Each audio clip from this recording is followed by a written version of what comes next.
Buenos días, aquí Augusto Townsend, curador principal de Comité, con las noticias de hoy, jueves 23 de abril del 2026. El podcast de hoy llega con el auspicio de Bigmont Group, una firma de selección de ejecutivos y consultoría que acompaña desde hace más de una década a empresas líderes a lograr sus objetivos fortaleciendo equipos clave. Bigmont Group está certificada como empresa B, trabaja con un modelo de triple impacto económico, social y ambiental porque se puede hacer negocios haciendo el bien. Recuerden que si quieren auspiciar en nuestro podcast pueden escribir a veronica@comitedelectura.p para recibir más información al respecto. Ok, vamos con los titulares de hoy, jueves 23 de abril, vía Comité sin dueños de la verdad. Primero, tras la renuncia del canciller y del ministro de Defensa, el presidente encargado José María Balcázar finalmente validó la compra de aviones de combate de Estados Unidos y liberó el primer pago por $462 millones. Segundo, luego de 10 días, la OMPE finalmente procesó el 100% de las actas de la elección presidencial y extraoficialmente habría quedado descartado que sean elecciones complementarias por decisión del Jurado Nacional de Elecciones. Tercero, más de 300 peruanos están siendo afectados por la paralización de la beca Generación del Bicentenario 2026. Y cuarto, en segunda instancia, Indecopi determinó que Gloria no habría incurrido en competencia desleal contra Laibe por las similitudes en el empaque de sus yogures. Y no se pierdan hoy en el espacio de la reflexión del día un comentario invitado de Carlos Gallardo, gerente general del Instituto Peruano de Economía, sobre el panorama económico del país este año electoral y las propuestas en materia económica de Keiko Fujimori, Rafael López Aliaga y Roberto Sánchez. Ok, al final del podcast un comentario mío sobre la paradoja que estamos viendo en torno a cuánto poder tiene ahora estructuralmente la presidencia de la República. Ok, ahora sí pasamos al desarrollo de cada una de estas noticias. Recuerden que este es un podcast que busca informarles de manera calmada, rigurosa, equilibrada y, como dice nuestro lema, sin dueños de la verdad. Empezamos entonces por el bloque de noticias políticas que hoy llega con el auspicio de Bigmont Group, auspiciador principal de Comité, que nos está apoyando en la difusión de información clara en este momento de contexto electoral. Empezamos entonces con el bloque de noticias políticas. Como se ha hecho habitual en nuestro país, no tenemos que superar una crisis para que se desate la siguiente. Y lo que ahora tenemos no es solo una crisis ministerial, sino la posibilidad de que el propio presidente encargado José María Balcázar termine censurado, tal y como le pasó a su antecesor José Gerí. Todo esto está relacionado pues al tema de la compra de los aviones de combate F-16 a Estados Unidos. Les explico. Ayer por la mañana se conoció la renuncia al cargo del general en retiro Carlos Díaz, quien venía ejerciendo pues como ministro de Defensa. Esto luego de que el presidente Balcázar ratificara que su gobierno no iba a suscribir esa compra de aviones de combate estimada en $3.500 millones, sino que lo dejaría pues como un pendiente para quien asume el gobierno este 28 de julio.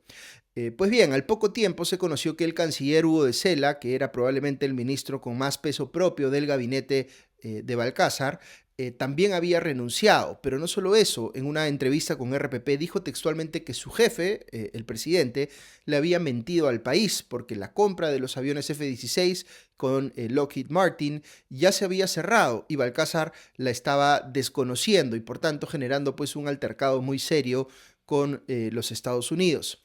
El ahora ex canciller de Sela dijo que este lunes se había dado formalmente la firma de los contratos respectivos, por lo cual se sorprendió cuando vio a Balcázar salir a decir que no había nada.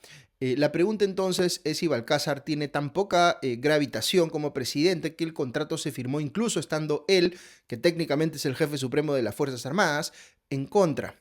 De ahí pues que la reacción del embajador estadounidense Lima Berlin Navarro haya sido tan airada y que haya hablado incluso de, entre comillas, mala fe en la negociación, porque aparentemente Balcázar estaba negando a lo que ya había ocurrido. El resultado de todo esto ha sido no solo que el gabinete haya perdido 2 ministros, sino que se haya planteado públicamente la necesidad de censurar del cargo a Balcázar. Es lo que anunció, por ejemplo, el congresista Illich López, diciendo que él iba a plantear una moción de censura en contra de Balcázar. Recordemos que con el antecedente de José Gerí, Balcázar ya no tiene que ser sometido a una vacancia presidencial, sino basta que lo sometan a una censura como presidente del Congreso encargado de la presidencia de la República. El actual presidente del Legislativo encargado también, Fernando Rospigliosi, señaló que es, abro comillas, absolutamente inaceptable lo que ha ocurrido, refiriéndose pues al hecho de que el Perú incumpla su palabra frente al gobierno estadounidense, porque además hay un interés, dijo él, muy especial en cuanto a la defensa nacional de concretar esa adquisición de aviones. La interpretación de Rospigliosi es que Balcázar está siendo disuadido de realizar esa compra porque es más cercano a los intereses de un país rival de Estados Unidos, comunista en el papel, como es el caso de China, pero esto es especulación de Rospigliosi. Finalmente, quizás siendo consciente de que la censura no era una posibilidad tan remota para él, Balcázar finalmente cedió a que se materializara la operación, tratando de dar pues una explicación de que no se estaba contradiciendo cuando muy evidentemente sí lo estaba haciendo. Ayer mismo se realizó el primer pago por la compra de los aviones que recién estarán disponibles en el 2029. El monto transferido fue de 462 millones de dólares. Y lo otro que sucedió es que ya se designó a Amadeo Flores como reemplazo del titular de defensa. Él venía de ser jefe del despacho ministerial de esa misma cartera. Lo que no sabemos todavía es quién va a suceder al nuevo, o va a ser el nuevo canciller. Pasando a otras noticias, luego de 10 días, la OMP finalmente procesó el 100% de las actas de la elección presidencial y ahora espera la resolución de las actas observadas por parte de los jurados electorales especiales para contabilizar el 100% de las actas. Como sabrán, las procesadas son aquellas que fueron digitalizadas en los centros de cómputo de la OMP y ya ingresaron al sistema. Estas actas podrían ser observadas y, si fuera el caso, serían enviadas a los jurados electorales especiales, mientras que en el caso de que no tengan errores y superen los controles de calidad, son finalmente contabilizadas y sus votos se suman al resultado oficial que se ve pues en la web de la OMP.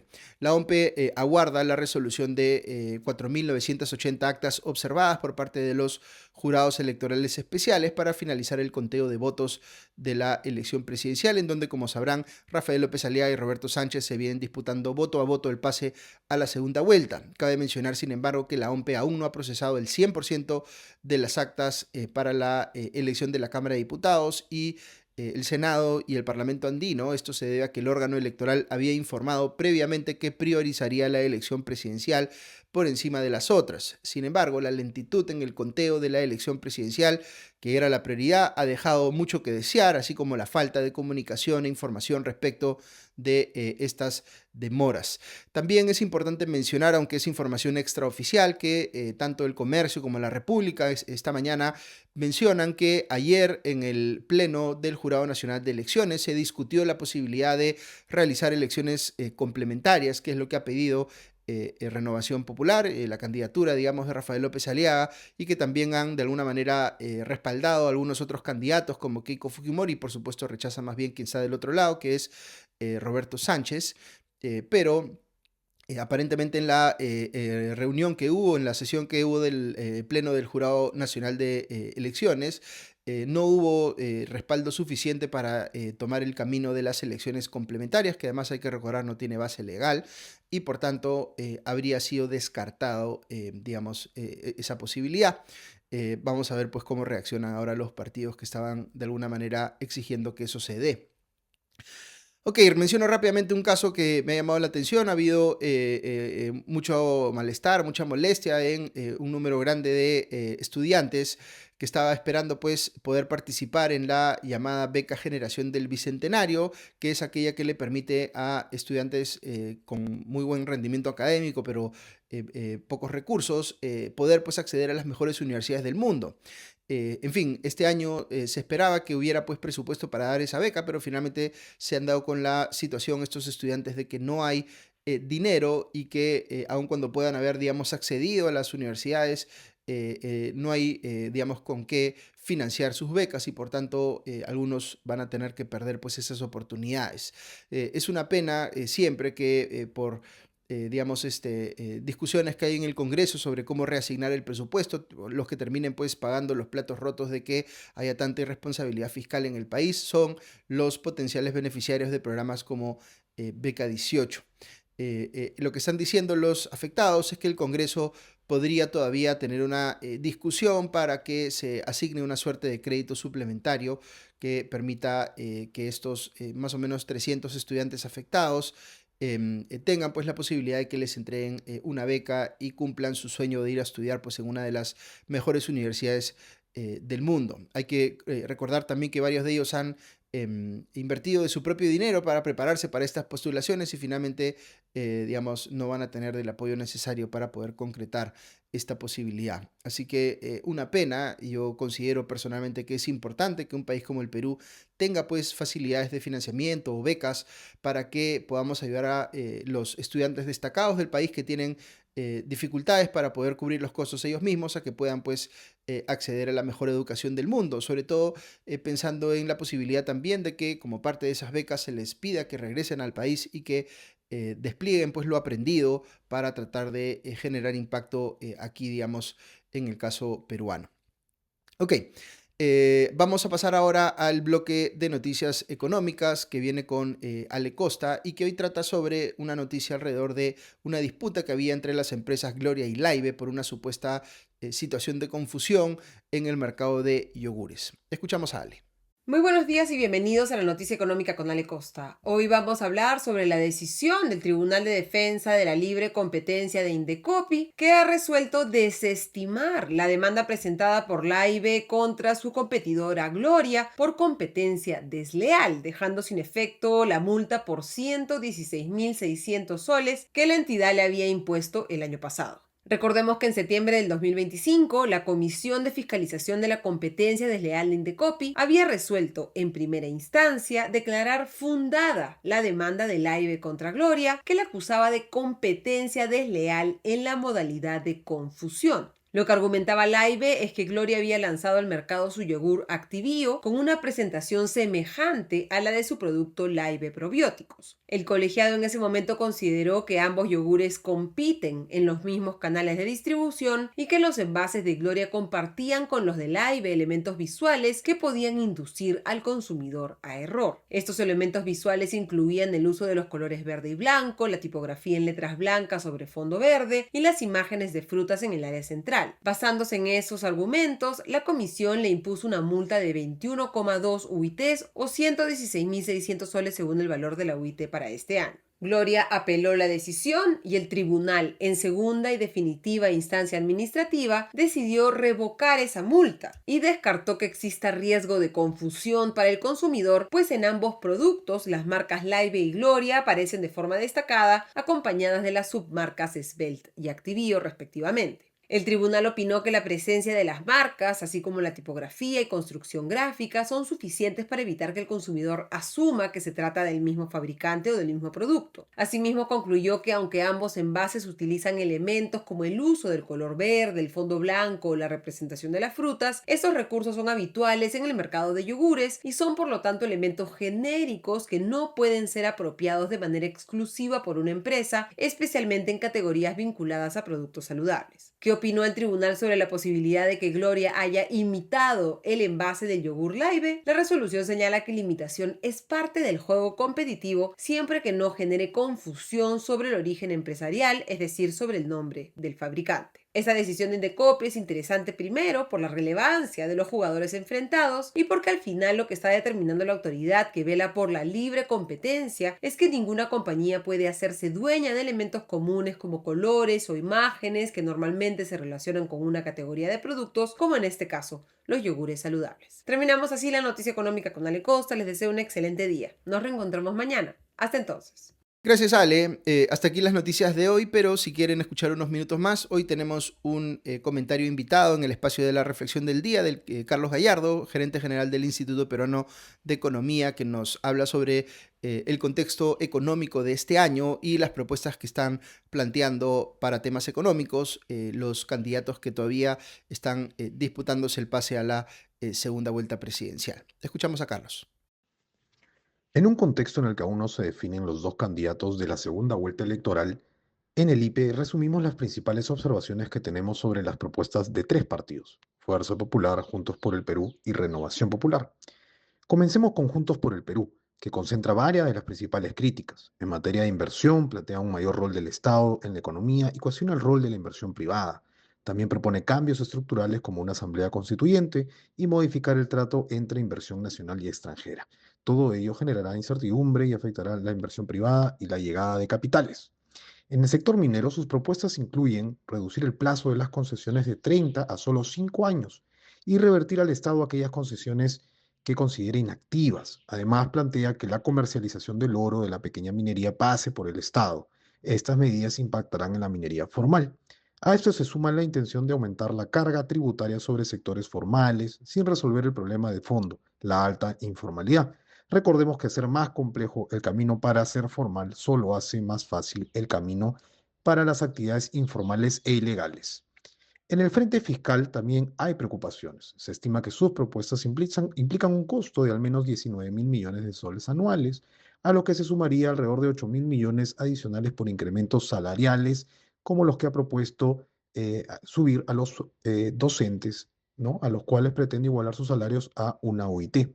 Además, se opone a la reestructuración de Petroperú, pese a que un eventual rescate de esta entidad podría costar cerca de 6.800 millones adicionales, según se discute ahora en el Ejecutivo. Todo esto presionará las finanzas públicas.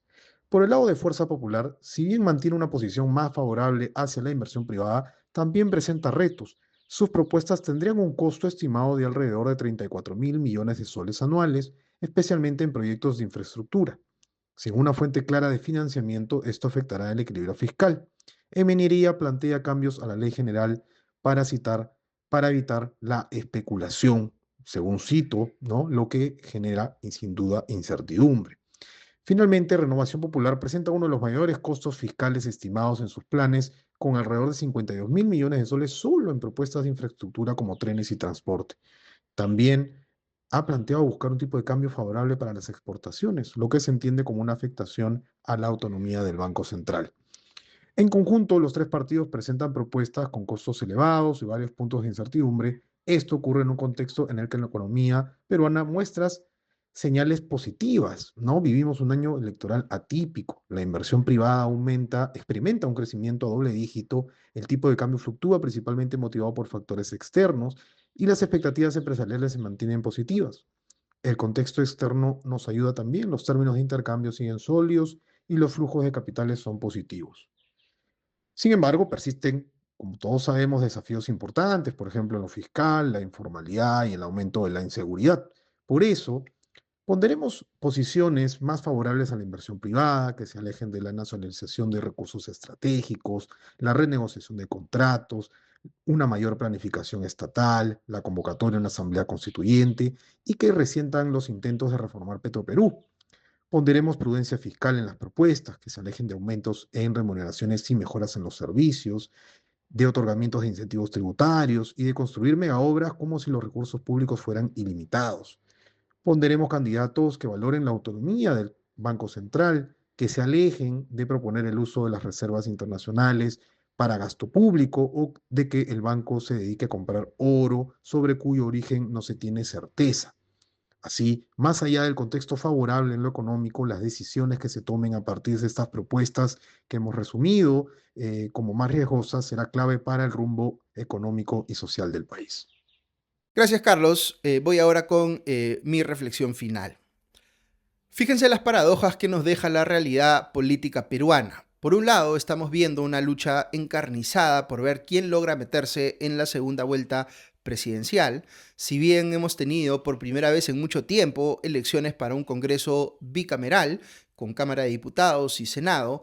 Casi no estamos hablando de eso. La atención en los últimos días ha estado puesta casi exclusivamente en el pleito entre los dos candidatos que se disputan pues el segundo cupo para el balotaje, porque, claro, estamos teniendo pues una discusión muy grande sobre si el resultado del conteo termina reflejando la voluntad popular o no, por estar aquel, dicen algunos, distorsionado, lo que un lado califica como un fraude y el otro lado como irregularidades que no han tenido un efecto material en el resultado electoral.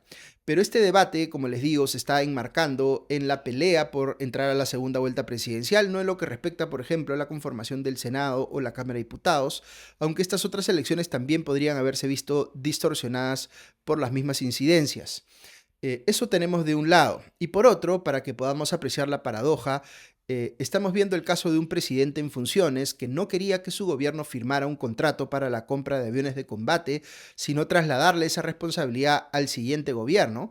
Y pese a que en teoría es oficialmente el jefe supremo de las Fuerzas Armadas, más allá de que su presidencia sea una encargatura, poco o nada pesó su posición e igual se firmó ese contrato aparentemente en contra de su voluntad y generándole además la posibilidad de ser removido del cargo por el Congreso por una anunciada moción de censura en su contra. Más allá de lo que opinemos sobre si hizo bien o no José María Balcázar en buscar suspender esa adquisición de aviones, lo que ha quedado muy claro es que el señor puede estar formalmente en la presidencia de la República, pero el poder aparentemente no reside en esa oficina hoy por hoy, porque son otros los que toman las decisiones por él.